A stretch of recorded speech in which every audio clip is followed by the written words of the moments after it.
Good morning students. तो आज हम बात करेंगे अशोक के सिद्धांत और जिनको हम धम्म कहते हैं। इस क्लास से पहले हमने अशोक के बारे में पढ़ा था, उसके साम्राज्य के बारे में पढ़ा था, उसके प्रशासन इकाइयों के बारे में पढ़ा था। तो आज हम पढ़ेंगे अशोक के धम्म।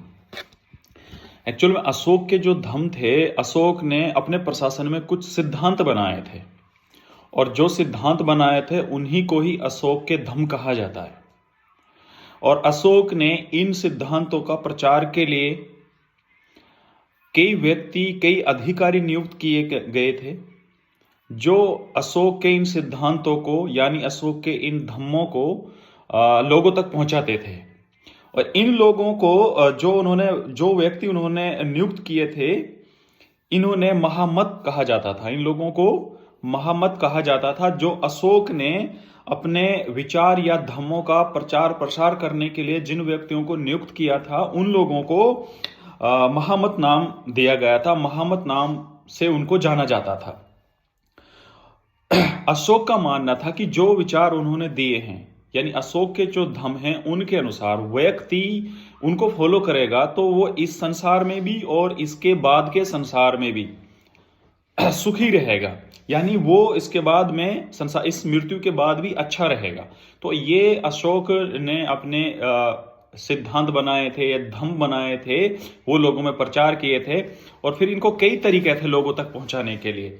तो अशोक के जो मुख्य धम्म सिद्धांत थे जो उन्होंने बनाए थे, वो ये कहा था, बड़ों का सम्मान करना, अपने से जो छोटे हैं उनसे उचित व्यवहार करना, यानी उनसे प्यार करना, विद्वानों के प्रति, जो ब्राह्मण होते थे जो उस समय शिक्षा देते थे, उनके प्रति सहानुभूति रखना, यानी उनको सम्मान की दृष्टि से देखना, अहिंसा का संदेश, यानी सभी धर्मों का सम्मान करना। ये चौथा सिद्धांत था उसका। अहिंसा का मतलब यानी सभी धर्मों का सम्मान करना और कोई हिंसा नहीं करना। पांचवा था दास और सेवकों के प्रति दयावान रहना। दास और सेवक थे उनके प्रति दयावान रहना।